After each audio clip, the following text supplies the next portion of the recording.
Just when you thought winter was done here in Southern California, cold snap occurred last night, dipping temperatures into the 40s, which is very arctic for people out here. Hello, everybody. My name is Flobo, boys. This is Wassup Flobo, episode number 27. And it's funny. I like this show because it bucks the trend of a lot of content shows out there on YouTube. I try to watch a lot of content gurus to see, what's the key to hacking or what's the key to being the best YouTube content creator ever. And they always say two things. One, don't eat or drink on camera. And two, plan out your episode. I want to talk to you about my favorite books of all time. But what's interesting with that was I didn't know I was going to do that until I was setting up my camera and my microphone for the show. I was like, well, you know what? I do this. I do some reading, and I think I am well-traveled or well-versed in some ways. And I want to share some of my favorite books of all time and give you the story why it's one of my favorite books. And I don't have an affiliation agreement with Amazon, but you can get all these books on Amazon. I should, though.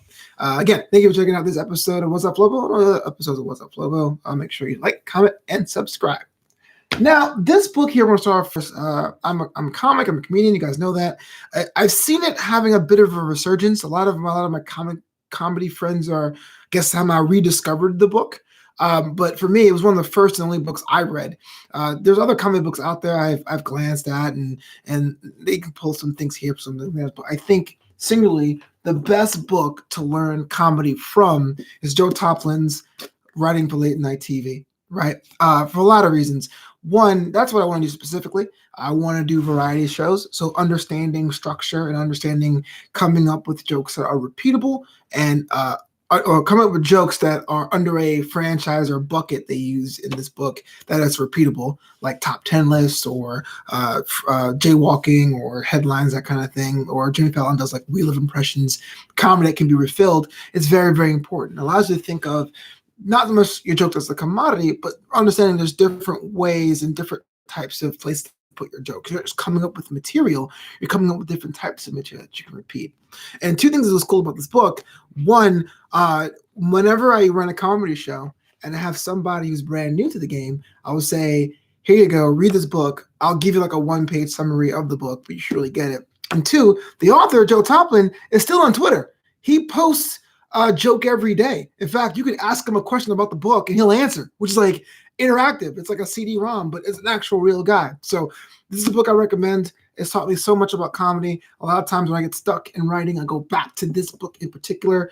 The Comedy Bible is okay too. There's a lot of small ones out there. A lot of comics are trying things and they write their own books. Learn from where you can. This book, and if you can find it, because it's out of print, I have it, but it's not, I didn't make this list today, is Red Fox's The Encyclopedia of Black Humor. Obviously, it has a bit more effect for people of color, but it's cool to see how the American public has grown or changed or evolved with what humor is. One of my favorite books I like to recommend to anyone who is a creative, this is people out there who write or draw. If you listen to my podcast, New Amsterdam Radio, this one's for you. I've read the book and I've listened to the audiobook. I actually will refer to the audiobook more because it's said in such a conversational tone. It's almost like a big brother giving advice. And that is Unlabeled by Mark Echo. This is the book I usually gift people. That's how much I like it. It really is. It's a memoir about Mark Echo, the fashion guy, the graffiti guy, how he built an empire and almost lost it due to his own ego. And he's still out there making things happen. But I love the idea he's just unflinchingly honest with his mistakes, with the quest for authenticity and what that means and how that keeps changing, how people and companies try to commoditize that and try to monetize what authenticity is. But if you know what's true to yourself, you just happen to be a guy who's in the comic books and hip hop, you're a guy who's in the comic books and hip hop. And I've given this book out as gifts for people for years. But if you can get the audio version of this book, I like it because it really feels like Mark Echo's in the room, which is kind of ironic because Mark Echo actually reads the introduction and it's totally not cool. But the actor they get to play him to do the rest of the book, in my mind, feels like what Mark Echo really would be. So I recommend you check out Unlabeled. And it's not just, it's because this is just a visual designer. There's a lot of things that are in here. Like, like art samples and things like that. It isn't just like a bunch of no name or faceless text. There's actually some bit of visual cues in there. But I really treat it like a reference book. As you see, I almost never open it because that's how much I value it. People who are book people have that with a lot of books. I have that with a few books where I don't really run through these things, but the ones I keep like perfect are the ones I really care about. I'll buy second copies. This book isn't really a book. It's a dictionary. When I was studying abroad, actually, I'm taking a step back. So growing up, didn't have a lot of money. Went to a really, really inexpensive undergrad, which I love, Go Flagler College Saints. During my junior year to senior year, I had some extra money in my student loans. Instead of taking it and spending on things, I went to a study abroad program to Costa Rica. So where Flobito came from and how, even though I don't know many words in Spanish, I don't sound like a gringo when I speak, I guess, as much. It's because of my time in Costa Rica. That summer was also important because it was the '06 World Cup where Costa Rica was in Germany and they played the first game of the tournament. So I became a soccer fan studying abroad too. Changed my life. Of all the Spanish dictionaries I ever used, the University of Chicago is my favorite. This is actually the one I repurchased after returning to Costa Rica. Now, mind you, I landed in Central America not knowing a word of Spanish, and improperly educated.